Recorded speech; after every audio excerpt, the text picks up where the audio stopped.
Hi guys, welcome to today's video. In today's video, we'll look at a scenario in which Bosnia forms an empire. And well, the first thing they do is they decide to annex Montenegro.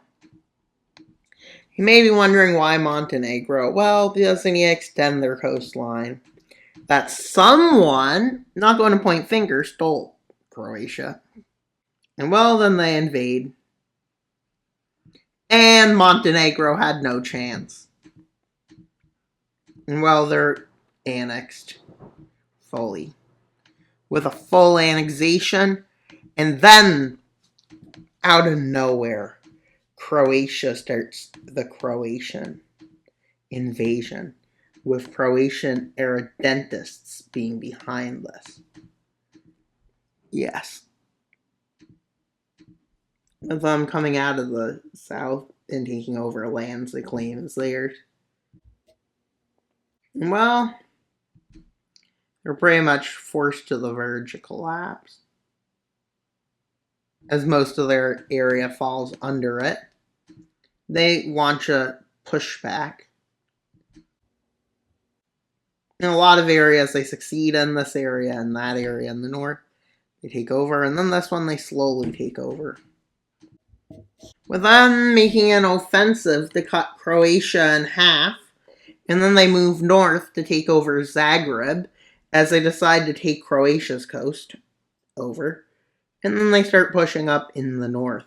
At this point, Croatia decides to surrender, so let's see the peace treaty. Pressed by this. Serbia decides it's time to start the Bosnian-Serbian War. Yes, they're being attacked by all their neighbors. Kinda had no chance. Well, they definitely had no chance of escaping this one. And well, it gets better. With Serbian rebels rising up. Wherever they might be. Well, Serbia takes advantage of the situation. With Serbian revolts to push in. They secure areas in the north. And then they launch an offensive into Montenegro, quickly taking it over. And then they move pretty deep in. And well, Bosnia becomes a shell of itself, with basically just the area around its capital.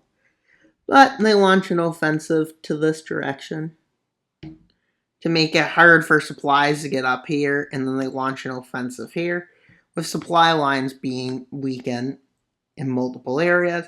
Serbia is forced to retreat from here. And then up here, they start falling back, fearing encirclement. Well, at this point, Serbia's forces are left holding just Montenegro, which quickly falls. And then at this point, they take the opportunity and they seize it to invade Serbia. With them quickly launching an offensive in Vojvodina, and they quickly take it over. They launch another offensive along that strip over here, along Montenegro's border, and then they cross over here. With them quickly advancing in from here to get an offensive, they now have their spearhead south of Belgrade, and they decide to use this to turn up north, leading to the encirclement and seize the Belgrade, which quickly leads to the collapse of Serbia. So let's see the peace treaty more. And then they decide to go to war with Albania. And as they do that, they also decide to invade Kosovo at the same time. And the invasion of Kosovo is a success, quickly taking it over, overwhelming Albania for a bit, but then their forces get slowed down. And then they manage to have a encirclement, which after that falls, the speed at which they advance goes right back up. And then they end up with an annex. So let's see what's left ends up falling under the control of Macedonia, because they decide to walk into those lands and take it over. And now let's see what happens to Hungary. An ultimatum is sent to give them lands. And Hungary refuses, because no nation would willingly give up on land, let's be honest. And well, they quickly launch an offensive into here. And they quickly move in and they manage to take Bucharest right fast. With Hungary shocked at the speed of this offensive. And at this point, Hungary gets forced into surrender. So let's see the peace treaty. I had to annex southern parts of it. And a bit more lands. A bit maybe further to the east and west. And well, that's all for today's video. Please like, subscribe, and comment. Wild Mapper out, but until you subscribe. Bye, guys!